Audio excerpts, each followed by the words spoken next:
4 years, and they don't get scared at all. I even went to the orphanage there, and I sang a musical at the juvenile detention center where they jail the kids up, taking away their freedom, agency, and choice, and making an environment where it's going to be traumatizing and there's not going to be learning and growth there. Ormix Justice Center has juvenile hall, the courthouse, and then they have a modern day orphanage called Orangewood Children's Home, and I sang there, and hearts melted, but they made me go outside, and they said I couldn't be in the lobby, that it might alarm the children who are already messed up from being kept away from parents who love them. So, my question to you is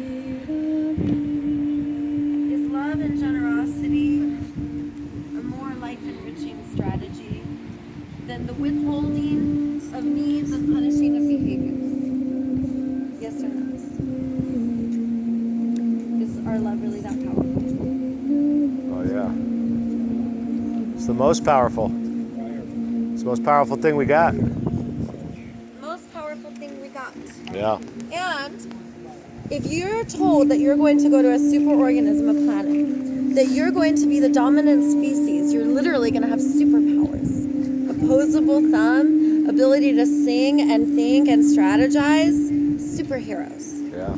So if you were told that you were going to carry this great power, then would you carry with you a knowing that with great power comes great responsibility? And would you have a deep longing and need to be a life-enriching presence? And would it be an inherent desire of yours to contribute to all of life and be a caretaker? Or do you prefer being the special one and using power over and controlling nature? Oh no, because that doesn't feel good. Yeah, so in other words, you're a superhero. Control is an illusion, yeah.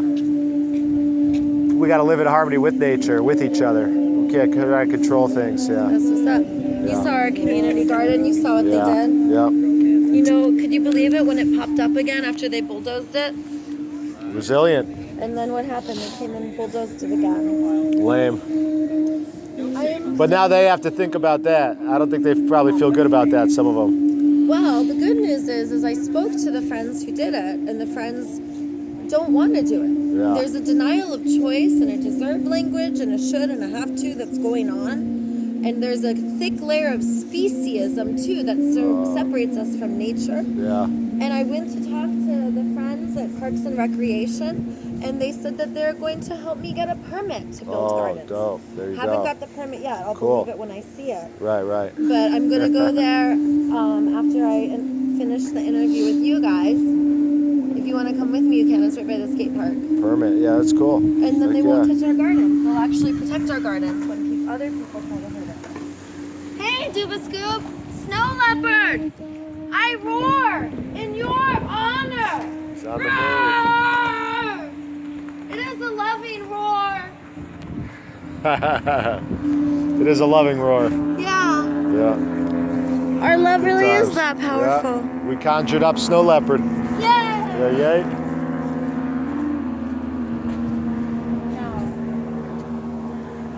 Yes, indeed.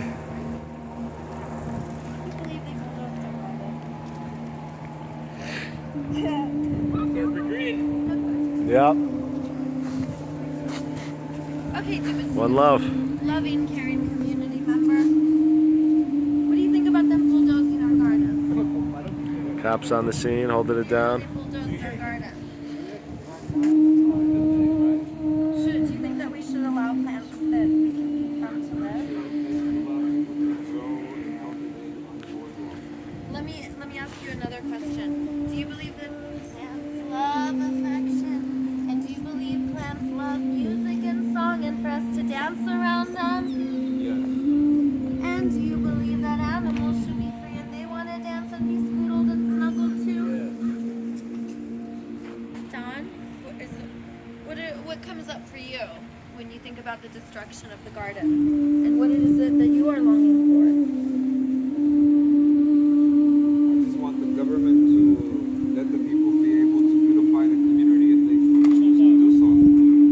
Instead of using the government against the people, government should use the government for the people, like it was supposed to be, like its original intent.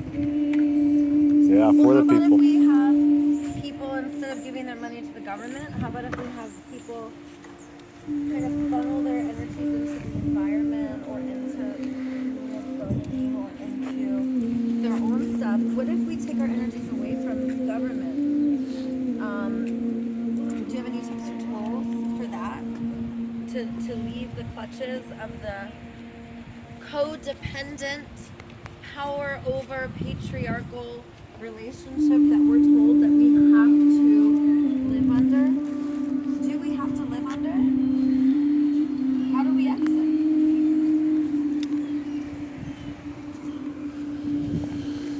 By creating alternative ways of living. You don't have to complain or destroy when there's plenty of opportunity to create just something different in you that could resonate and blossom in other people's hearts and minds, and that they can see a different way of doing things instead of being told that they're wrong. They should be shown. A lot of people don't want to hear. They're like closed-minded. Yeah, so to give unsolicited advice is not as life enriching as it is to embody and to show others what is life enriching rather than just to tell people and enforce That's right. Yeah. And I also heard you say a piece about putting our energies into creativity and creation of what's life enriching and to bring newness and freshness and to not, which is the alternative you mentioned, destroy. Are you referring to the destruction of the garden? Is that a good example for putting our energies and vibrations out of systems that use power over and control and force? Is that a good example of how other people can exit market economy? Could they also build community gardens? And what should they do if the city comes and bulldozes them down, like what happened in Alhambra? It's finding out who's responsible for the decisions and holding them accountable. So if the community decides they want to grow food that's clean and organic, they should be able to do so. And the reality is that public land belongs to the public. It doesn't belong to the government. The government is just managing it for the people. And do you think that the current systems we have of voting, where it's a compromise of these people's needs getting met or these people's needs getting met, it's a presentation of strategies rather than a presentation of needs that need to be met? So what do you think about compromise and voting in the current systems that are trying to bring harmony in a very tragic way? Well, people need to realize that no matter what's created, it could be the most beautiful whatever, and if somebody else gets the opportunity to re-narrate, redefine, or just do in the name of, then it loses its kind of magic or its aura because of somebody else's corruption. And so at the end of the day, what we're dealing with is corruption. Corrupt people that would go out their way to corrupt whatever they come in contact with. And so at the end of the day, it's not about a culture, a religion, or a tribe. It's just about regular individuals working together with elite and criminal activity and depriving us of our own resources in order to create scarcity and in order to put themselves as the shiny knight on the armor with the white horse. But they are the main problem creators in our community in the first place. Yeah. I could totally see how it would be a huge problem when, as you say, somebody is embodying an authority outside of themselves and they have become unconscious because they're denying their own choice and just doing what they're told to do. And that they try to come in like a knight in shining armor when in fact what they're doing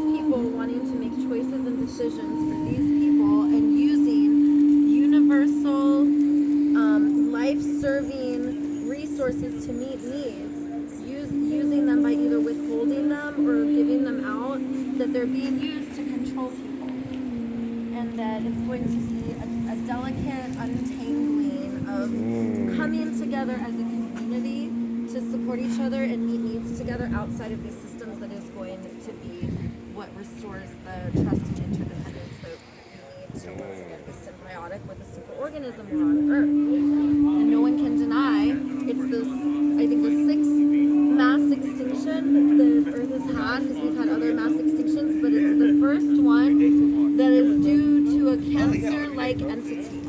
And we're basically just traumatized to the point where we're going wherever we want, eating whatever we want, consuming whatever we want. Our solution to everything is kill or control or imprison.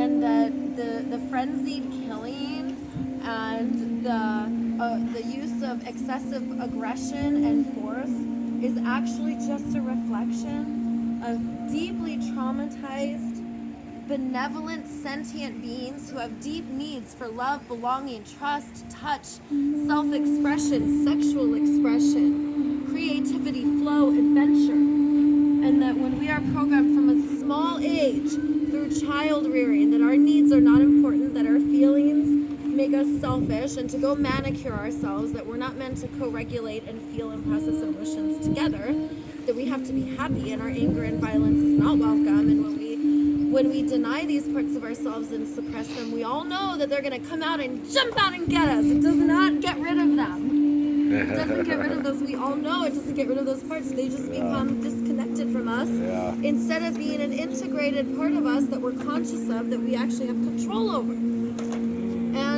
And it's because of that we're deeply traumatized in an age of awakening, in an age of healing and learning and growth. And without that mindset, we're going to have the same frenzied madness. How do we protect life? How do we keep humans from killing any plant or animal that's not supposed to be here? They can't catch pigeons or squirrels. They can't catch all the mice, but they can certainly poison them. And we do. And anything else that we can catch, we call animal control. So it goes deep. There's a thick layer of speciesism. We always talk about human rights and human this. Dude, fudge the humans and give them hugs. Hug the humans and give them hugs and meet their needs, because they are the ones that are meant to be the caretakers of all of life. And when we're pitted against each other, when it goes horizontally, the power's up, down, top, bottom. And then vertically, everyone's at competition. Whether you're on the top, you're at a competition. And if you're at the top, there's a deserve language telling you you get to be there. And if you're at the bottom, guess what? You deserve that. It's not a learning and growth mindset that fosters healing and connection and interdependence. That is codependency. That is a punitive relationship. And it ripples. I want to know why they keep killing our garden. And I want to finish the interview, but I'm going to go check on Parks and Recs, because usually they finish up early. Anyone else have any last minute wisdom? Superhero, what's your closing words? The healing. We're here to help heal each other. The love helps us heal and evolve. We help others, we help ourselves. Wisdom.